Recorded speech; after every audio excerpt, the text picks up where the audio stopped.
All right, quick catch up first. So last video we talked about the Pixel 10 Pro being kind of like two things at once. Amazing for Instagram and social media, but kind of bossy for photographers. So today I'm putting it head to head with the 9 Pro XL and answering the only question that probably matters to all of you guys. So should you upgrade or just keep your money and just keep shooting? I'm going to show you a bunch of different examples. Same scene, both phones side by side. Uh, a lot of photos, a lot of videos. I'm bringing everything that could possibly help us figure it out, help us see if there's any actual improvement on the 10 Pro. Look, nighttime, different composition, different light situations, contrasted light. I'm not reading spec sheet. I'm just trying to show you behavior.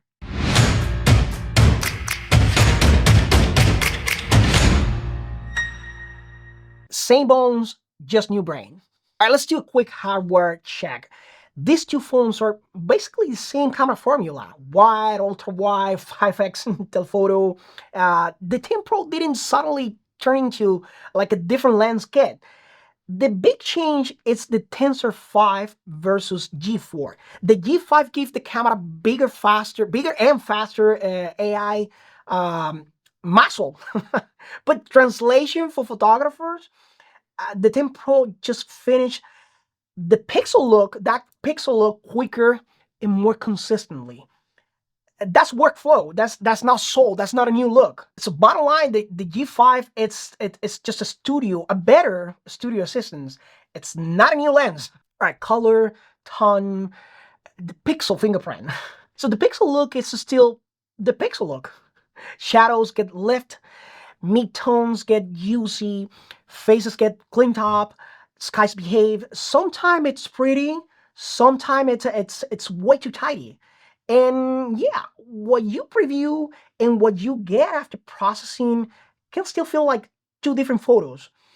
If let's say I'd set a warm scene with deep shadows, the final can come back cooler and flatter sometimes than I intended.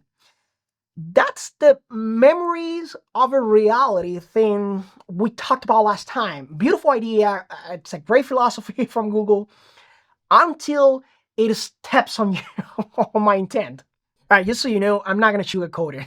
If you own a Pixel 9 Pro XL and you care about photography, not just content churn, the 10 Pro doesn't change your art.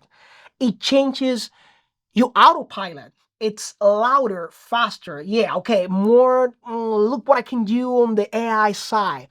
But your image, your image character, it's a still pixel. It's still that heavy hand. And so, yeah, raw files. Well, you already know it's not raw. It's raw with help. All right, photographers. So this is the meat. Both phones give you DNG that doesn't feel untouched. They open soft, really clean for the ISO, like the files being pre-smoothed already and or stacked before you even do any editing. You can work with them, but you're gonna be fighting to get back character, especially for the black and white. The 10 Pro doesn't fix that. It just gets you to the same finished pixel look faster if you stay native. Google will show you the crisp preview, but you import the same file to Librem and suddenly it's flatter, softer. That mismatch, it's the whole story. All right, the walk around, the costume. Same on both phones. If you want a tutor, a noisier, more honest raw, you open a third-party camera, open camera, Librem camera, whatever you use, and boom, you get more texture, usually get more texture, more latitude, a little more detail. But of course, the trade-off, you lose all the AI goodies, you lose the night magic, fancy zoom blending, all the brain tricks. Brain versus freedom, like we talked before.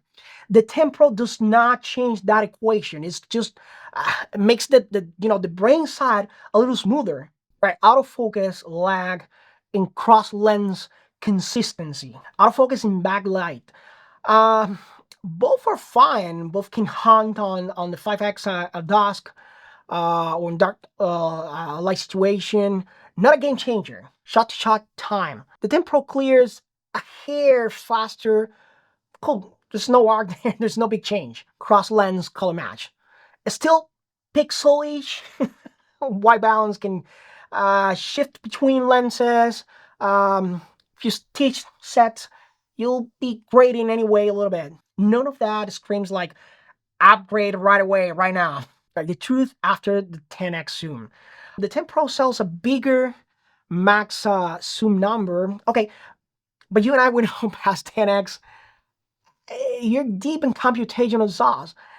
Fun for the feet, but of course, no replacing long glass for real work. Both phones at 5x portrait are fine. But beyond that, it's just a great party trick, not a lens thing. And you and I, we know, I'm not gonna even get into that. The 100x, it's not a focal lens. It's just a headline. All right, video. This is where I would definitely pause and upgrade.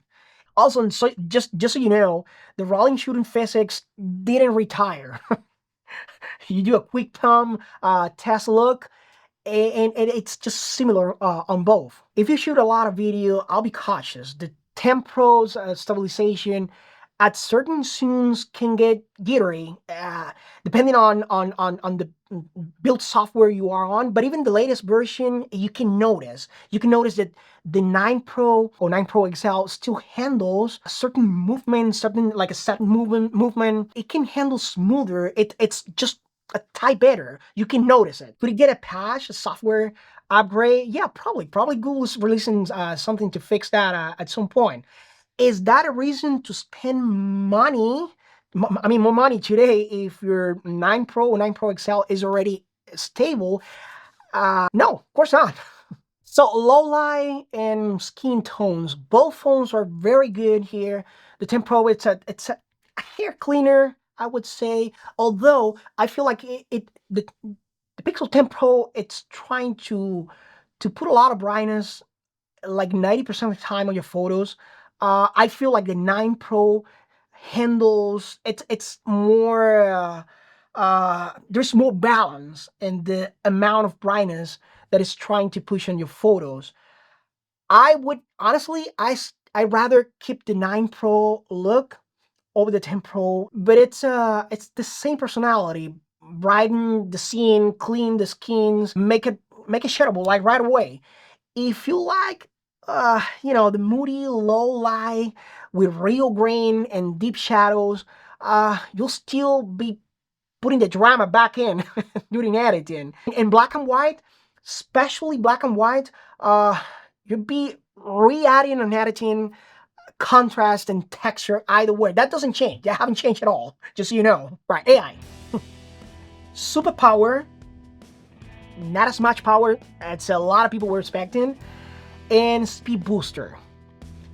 But not an auto chip change, and not another look change. Yes, the 10 Pro brings the AI toys louder and closer. Faster scenes analysis, matter, zoom fusion, one-top fixes, conversational editing hooks. Yeah, I love that. If you're a creator, pumping volume. But this is post-capture polishing, not capture control per se. And yes, it makes sharing easier, quick and faster, but not the scene different. If you want the camera to step aside and let you make the image, same fine as the 9 Pro or 9 Pro XL. No change there. All right, Instagram, social media. Why the 10 Pro wins Instagram? And I'll give you this. If your job is fast, consistent, scroll, stopping post, the 10 Pro, it's the better phone, definitely. It spits out punchy, clean, high-impact frames with zero thought. It's just shoot, share, and done. For brand works, stories, event recaps on the fly, it's a chef kiss. It's built to win the timeline. But if the goal is your personal look, your fingerprint on the photo, it's still going to try to tidy you up like before. All right, photographers. Keep your damn 9 Pro or 9 Pro XL. You're not buying a new look. You're buying a louder opinion. Creators who live on speed, You might want to consider to get the 10 Pro, 10 Pro XL, whatever you like it. It's definitely the smoother autopilot for the feed.